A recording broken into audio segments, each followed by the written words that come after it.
ETF index mutual funds నేర్చుకుని stock మార్కెట్లో రాణించాలనుకుంటున్నారా? వెంటనే ఈ నెంబర్కి కాల్ చేయండి.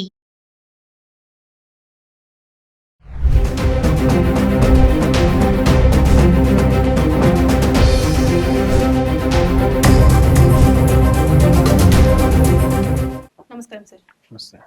సార్ మనం చూసుకుంటే ఇప్పుడు ఏదైతే అహ్మదాబాద్ నుంచి లండన్‌కి వెళ్ళే ప్లేన్ ఏదైతే ఉందో అది క్రాష్ అవ్వడం జరిగింది. చాలా ఇదిగా కూడా చూసాం మనం. అది చాలా దారుణంగా ఉంది కూడా. చూస్తుంటేనే భయమేస్తుంది. అలాంటి సిట్యుయేషన్‌లో మన గుజరాత్ ఎక్స్ సీఎం గారు కూడా ఉన్నారు అని చెప్పేసి వింటున్నారు. అది ఎలా సార్? అంటే ఎలా మనం ఐడెంటిఫై చేసినారు? లేకపోతే ఏం జరిగింది? అసలు ఏం జరిగే అవకాశం ఉందంటారు అసలు? మనకిప్పుడు తెలిసిన ప్రకారం అయితే ఈ ఉదంతంలో Gujarat ex CM, ex chief minister Shri Vijay Rupani గారు కూడా ఉన్నారని చెప్పి తెలిసింది. సో ఇంకా అసలు ఎంతమంది క్యాజువాలిటీస్ అయినాయి, ఎంతమంది ఉన్నారు, ఎంతమందికి తీవ్రంగా గాయాలైనాయి, ఎంతమంది చనిపోయారన్న లెక్కలు ఇంకా తెలీదు మనకి. ముఖ్యంగా విజయ్ రూపానీ గారిది కూడా మనం ఇంకా చూడాల్సింది ఉంది. అసలు ఏమైంది ఏంటి అని చెప్పి. బట్ చాలామంది ఏం చెప్తున్నారంటే 200 మంది వరకు, 220-40 వరకు, చాలా మంది వరకు చనిపోయే ఛాన్సెస్ ఎక్కువున్నాయి. బతికే ఛాన్సెస్ చాలా తక్కువ ప్యాసింజర్లది అన్నట్టుగానే వస్తున్నాయి ఇదంతా వార్తలు. సో అది మాత్రం చాలా బాధాకరం. ముఖ్యంగా విజయ్ రూపానీ గారి గురించి చెప్పుకోవాలంటే ఆయన బీజేపీలో ఆయన ఒక పెద్ద సీనియర్ నేత. ఆర్ఎస్ఎస్ బ్యాక్‌గ్రౌండ్ నుంచి వచ్చారు. అండ్ సీఎం కింద చేశారు గుజరాత్‌కి. అండ్ ముఖ్యంగా చాలా సెన్సిటివ్ వ్యక్తి అని చెప్పి ఆయన గురించి చెప్తారు. చాలా మృదువు స్వభావి, సెన్సిటివ్‌గా ఉంటారని. But at the same time ఆయన హయాంలో ఆయన కొన్ని స్ట్రిక్ట్ లాస్ కూడా తీసుకొచ్చారు. అంటే ఏంటంటే యాంటీ కన్వర్షన్ లా ఒకటి, అది గుజరాత్‌లో తీసుకొచ్చింది ఆయన స్ట్రిక్ట్‌గా. అట్లానే ఇల్లీగల్‌గా కౌ స్లాటరింగ్, అంటే గోమాతని, గోవుల్ని చంపకుండా, ఇల్లీగల్‌గా వాటిని విక్రయించి చంపకుండా దాని మీద ఒక స్ట్రిక్ట్ యాక్షన్ తీసుకోవడం. ఇలాంటి కొన్ని మంచి మంచి లాస్ ఆయన తీసుకురావడం జరిగింది ఆయన హయాంలో. సో ఒక మంచి పేరొందిన వ్యక్తి, ఒక మంచి పెద్ద వ్యక్తి అండ్ గొప్ప లీడర్ కూడా ఆయన. అండ్ సీఎం అంటే కింద కూడా మంచి చేశారు. ఒక మంచి నాయకుడిని మనం కోల్పోయామంటారా సార్? 100% అండి. ఇవాళ రోజు చాలా బాధాకరం. ఎందుకంటే ముఖ్యంగా భారతీయ జనతా పార్టీలో గాని అండ్ ఆర్ఎస్ఎస్‌లో గాని ఆ బ్యాక్‌గ్రౌండ్ నుంచి వచ్చిన వాళ్ళు ఎప్పుడైనా సరే ఇవాళ రోజు చూసుకుంటే చాలా గొప్ప లీడర్సే వచ్చారు. సో అందులో ఈయన కూడా ఒక మంచి వ్యక్తి అండ్ పెద్ద లీడర్ ఆయన. బట్ అన్‌ఫార్చునేట్‌లీ ఇలా అవ్వడం చాలా బాధాకరం ఇది. సో అదైతే నిజంగా అసలు ఎవరు జీర్ణించుకోలేకపోతున్నారు. ఓకే. ఇప్పుడు మరి కార్యకర్తలు కానివ్వండి, వాళ్ళు కానివ్వండి ఎలా రెస్పాండ్ అవుతున్నారంటారు సార్? అంటే ఇప్పటి వరకు కూడా ఆయన ఎక్కడున్నారు? అంటే మొత్తము ఎవరు కూడా బ్రతికే ఛాన్స్ లేదు సార్. మనం చూస్తుంటే ఆ సిట్యుయేషన్‌ని చూస్తుంటే ఛాన్స్ అయితే లేదు.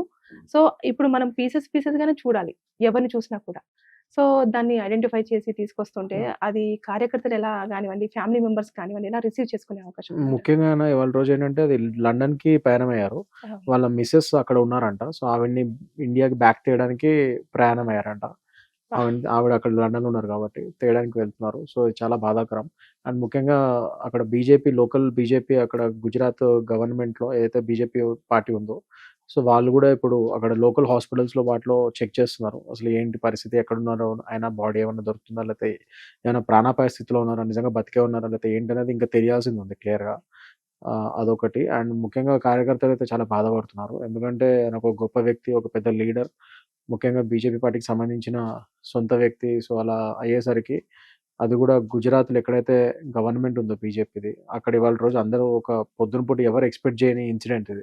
నార్మల్‌గా అందరూ ఒక ఫ్లైట్ ఎలా టేక్ అయ్యి ఎవరి దారిన వాళ్ళు ఒక డెస్టినేషన్‌కెళ్ళే ఫ్లైట్ సడెన్‌గా అందులో ముఖ్యంగా ఎక్స్ సీఎం, గుజరాత్‌కి సంబంధించిన బీజేపీ ఎక్స్ సీఎం కూడా ఉంటే మరది ఇది ఎట్లా యాదృచ్ఛికంగా ఇది ఎలా అయిందన్నది ఎవరికీ అర్థం కావట్లేదు. చాలా బాధాకరం ఇది.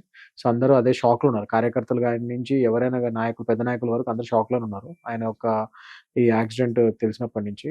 ఎంతోమంది చనిపోయారు. అండ్ అందులో ఈయన కూడా ఉంటాం, సార్ కూడా, విజయ్ రూపానీ గారు. అది చాలా బాధాకరం. ముఖ్యంగా మన హోమ్ మినిస్టర్ అమిత్ షా గారు కూడా ఎప్పటికప్పుడు లోకల్ గవర్నమెంట్‌తో టచ్‌లో ఉన్నారు.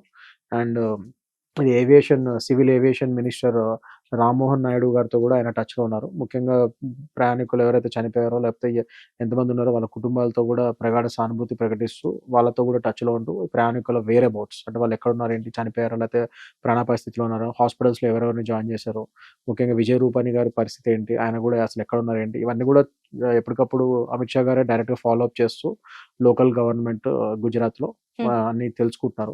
సో డెఫినిట్‌గా వీటి మీద క్లియర్ రిపోర్ట్ అనేది ఇవాళ నైట్ కల్లా గాని లేదా రేపటికల్లా వచ్చేస్తుంది. అంటే ఇప్పుడు మీరు చెప్పినట్టుగా మోదీ గారు వెంటనే అమిత్ షా గారిని కానివ్వండి, తర్వాత వీళ్ళకి వెంటనే ఇన్‌స్ట్రక్షన్స్ ఇచ్చేసి, అంటే వాళ్ళకు ఎలాంటి ఇన్‌స్ట్రక్షన్స్ ఇచ్చారు?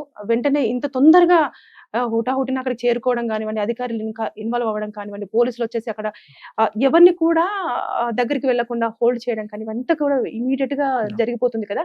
అంటే ఇన్స్ట్రక్షన్స్ ఏ రూపంగా ఇచ్చిన అవకాశం ఉంది? అంటే డెఫినెట్ గా ఇది ఇక్కడ సివిల్ ఏవియేషన్ మినిస్టర్ ఎవరైతే ఉన్నారో వాళ్ళు దీనికి బాధ్యత తీసుకొని ఇమీడియట్ గా దీంట్లో అందుకని ఏఐబి సంస్థ ఏదైతే ఎయిర్ క్రాఫ్ట్ ఇన్వెస్టిగేషన్ బ్యూరో ఉందో వాళ్ళకి ఇమీడియట్ గా వాళ్ళు ఆర్డర్స్ పాస్ చేసి దీని మీద ఇన్వెస్టిగేషన్ చేసి రిపోర్ట్ ఇవ్వమని చెప్పడం జరిగింది ఏవియేషన్ మినిస్టర్ వాళ్ళు.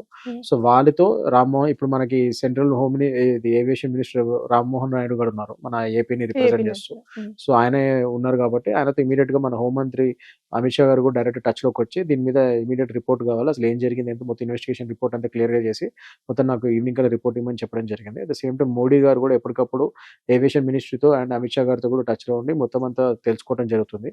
As per the protocol immediate గా అసలు ఏ యాక్సిడెంట్ అయినా సరే ఇట్లాంటి నేషనల్ డిసాస్టర్ ఏమైనా అయితే ఇమీడియట్ గా సెంట్రల్ గవర్నమెంట్ యాక్షన్ తీసుకుంటుంది. సో ఇమీడియట్ గా దాని ప్రకారంగానే ఇవాళ రోజు ఈ డిసాస్టర్ రెస్పాన్స్ టీమ్ కానీ లేకపోతే అక్కడ ఉన్న ఫైర్ ఇంజన్ సిబ్బంది కానీ ఆ లోకల్ గవర్నమెంట్ అందరూ ఇమీడియట్ గా పంపించడం జరిగింది. And the same time central Amit Shah గారు కూడా సెంట్రల్ హోమ్ మినిస్టర్ ఆయన కూడా సెంట్రల్ ఫోర్సెస్ ని కూడా మీకు కాల్ వస్తే సెంట్రల్ ఏజెన్సీస్ కూడా పంపిస్తానని చెప్పి వీళ్ళకి వాగ్దానం చేయడం జరిగింది. దాని ప్రకారంగానే సెంట్రల్ గవర్నమెంట్ ఏజెన్సీస్ వాళ్ళ ఆఫీసర్స్ ని కూడా ఈ ఇన్వెస్టిగేషన్ లో కానీ లేకపోతే అక్కడ ఉన్న ప్యాసింజర్స్ కి వాళ్ళకి హెల్ప్ చేయడానికి కానీ శతగాత్రులు కానీ మృతులు కానీ వాళ్ళని హెల్ప్ చేయడం కానీ దాని గురించి కూడా ఇక్కడ సెంట్రల్ ఫోర్సెస్ ని పంపించడం జరుగుతుంది. కానీ ఏదేమైనా సరే కానీ చాలా దిగ్భ్రాంతికి గురి అవ్వాల్సిన సమయం సార్ ఇది. చాలా మంది అంటే మంచి నాయకులను కోల్పోయాము, కొంతమంది విఐపీలను కోల్పోయాము, చాలా వరకు ఇంకా మనకు తెలియట్లేదు అంటే ఎవరెవరు చనిపోయారు అన్న విషయం కూడా మనకు అందట్లేదు. సో శాంతి చేకూరాలని మనం కోరుకున్నాం సార్ ఈ video through. Thank you sir. Thank you.